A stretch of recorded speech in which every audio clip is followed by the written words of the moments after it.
And let's talk about legs. Legs are a great game to play. But if you blow your knee out, your career's over. You're done. So that's a very high-risk game you're going to get into. You know the problem with legs? It's a 50-50 game. If you got a leg, I got a leg. Now, we're both risking our knees or our ankles or whatever. So it's the mindset. Do I want to take a 50-50 chance over here? Do I want to go down this route in this game? Or is there another game I like better that might make me feel a little more comfortable? And if you played the game, it's a fun decision. You're like, fuck it, let's roll. If you have it, you're like, oh, he's got my leg. So let's start with the legs, and you don't have to do anything but sit there, and I'll show you the most important position that we're all supposed to be getting to. Because it's really hard. How many guys have broken a human leg before? That's my own count. Yeah, sure, that counts. Raise your hand. Okay? It takes quite a bit of effort, especially the bigger the joint, the bigger the bone. It takes quite a bit of effort to break a leg. I've broken quite a few legs. It takes a lot of physical effort. And so your technique, your mechanics, all that stuff's got to be tight, because when you're fighting for real, I'm not going to give up unless you are literally going to break my leg. I will not give up unless I know, yeah, my leg is going to break now. And then I'll be like, okay, you got me. Shake hands. We're just trying to get to here. That's literally it. That's all the game is. If you play this game, you'll never be scared of leg locks, and you'll leg lock the shit out of everybody. Because they all get here and they go, ha, the foot, ha! And they forget about the structure. Shake hands, and then we're just trying to get to that position. Go ahead. No. Stop. No.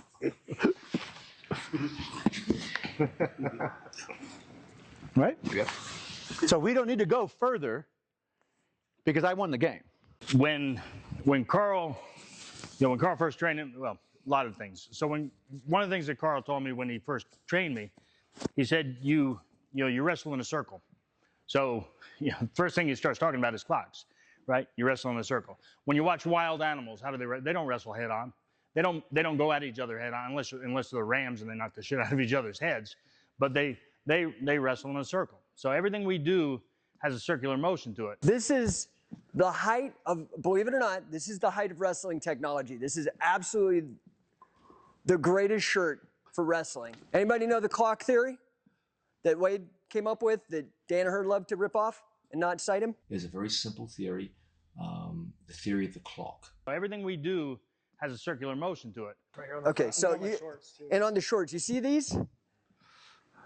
If you look like a clock, that's midnight, 1:30, 3 o'clock, 4:30. That was actually intentionally put into our design so you guys can understand what Wade's about to talk about.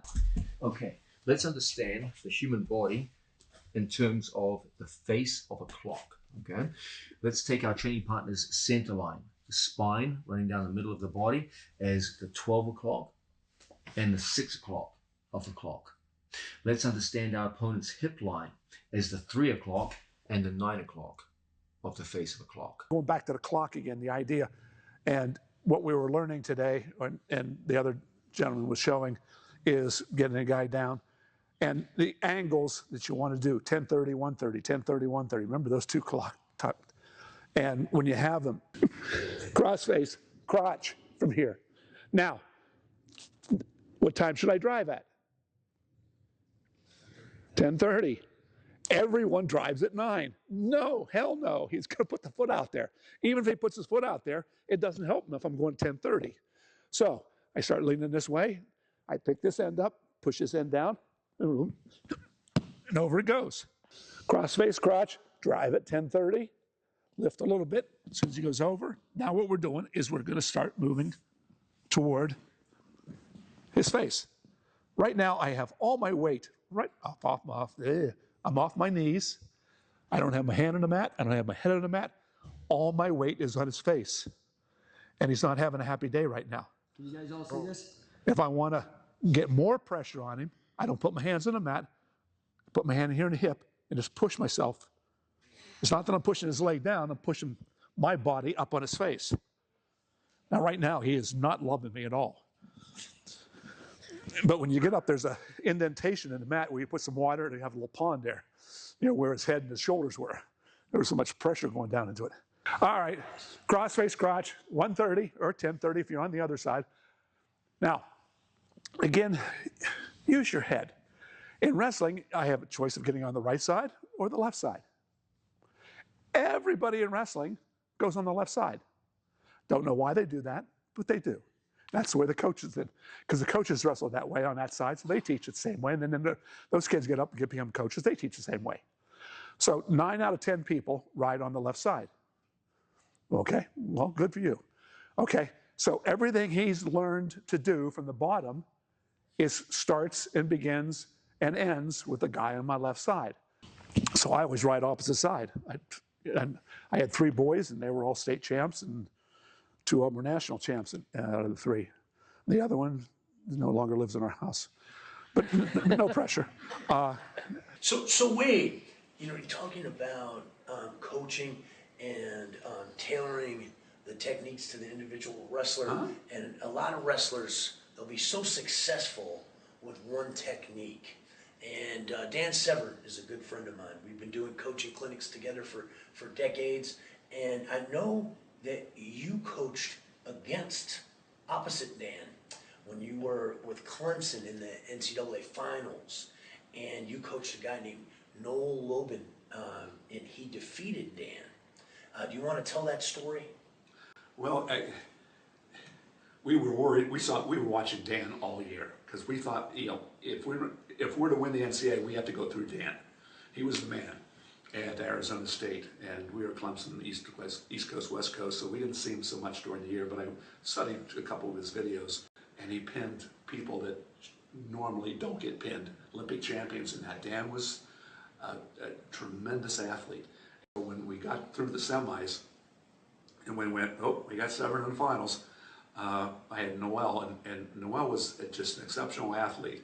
He's British, an Afro-American from Britain, who was a soccer player, and he could run forever, had long legs, and he was just an athlete. And so it was going to be athlete versus athlete. And I knew Dan had a lot of pins during the year, so I went through the assumption that he wasn't in the greatest level of conditioning, because the matches never went 7 minutes or 8 minutes at the time. A strong finisher. The 3rd period of the regulation match, he scored 4 points to tie it up to send it to this overtime. He looks fresher to me. Severn just looks a little tired at this point. And so he wasn't used to going the full distance. And I knew if we could, push it to the 3rd period, we might have a chance, because I thought the 1st period is going to be Dan's, the 2nd it might be a toss-up, and the 3rd is going to be ours if we get to the 3rd. We've got with Dan, if we could get to the 3rd period, then we had a shot at it. The 1st was going to be Dan's, 2nd was going to be a toss-up, and I think Noel was going to get a shot at scoring on Dan in the 3rd period. At least that was our strategy. And this has nothing to do with that, but with Noel, he was a very stout Christian. And come time for him to wrestle, I'm like, where's Lobin? I can't find you. The assistant coach, I'll go over here, you go over there. I ran down the locker room, he's sitting there on a bench, has his Bible open, he's reading passages. Dan, God will understand. Close the Bible. We've got to go. He said, what? I said, you're on 2nd call to be disqualified. You're on the mat now. So we had to run him up and get him on the mat. And I said, now if he gets caught with a front headlock, I don't care if you have to bite him, kick him, scratch him. I don't care. Get the heck out of there. No, I'm not kidding. I don't want to actually bite Christian, but I'm getting the point across to him. So when I say, get out of there, I mean, get out of there now. Back up, cheat, get called for stalling. I don't care. Get out of there. Lobin's backing up. He's listening, thank the Lord. He was listening. He got out of there, and you can see Dan gone. He had him, and then he didn't have him. And so then now it struck Lobin like, okay, I don't want to be in that position. Now he understands it. So we took it into the 2nd period. We stayed close, and then we were able to catch him for, I think it was stalling call late in the 3rd period that tied it up. And I went, great, now we're going to go OT. Dan wasn't used to going into overtime. He lost a lot of weight to make 190, and he never practiced long enough to go into overtime because he was always pinning people. And I thought we had a shot in overtime, and we did. I mean, we were able to push him, and I think we got a takedown, and Dan was trying to do some things, but he was spent. So, what's your best hold? One that works. Front headlock.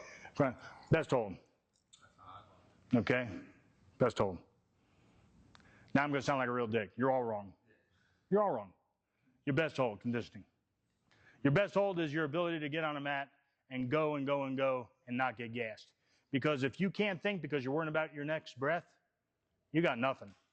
If I can't breathe, I've got nothing. How do you think? It's that old thing about, you know, guys drowning, you know, when he comes up for the third time, he's not wondering where his car is parked. He's not wondering, you know, I wonder if my 401k is going to earn that what it should this year. He was worried about catching his next breath.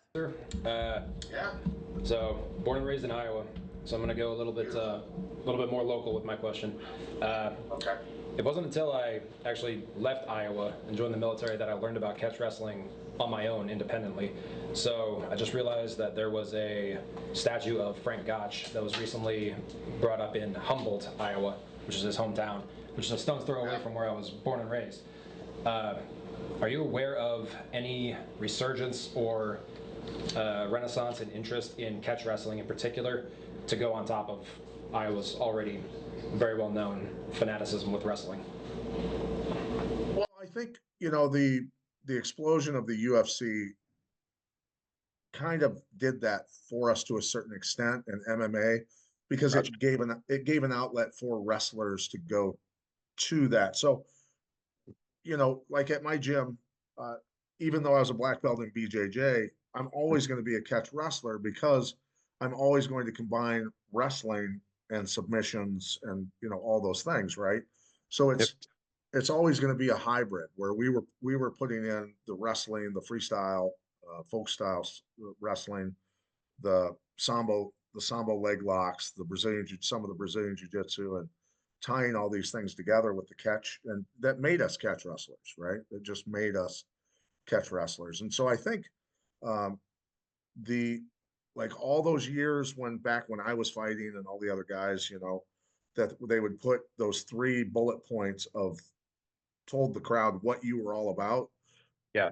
Most of those guys had in those 3 or 4 bullet points, you know, All-American wrestler or whatever, which inspired a lot of kids, you know, to wrestle. I mean, for God's sakes, wrestling is huge in Texas now because of it, right?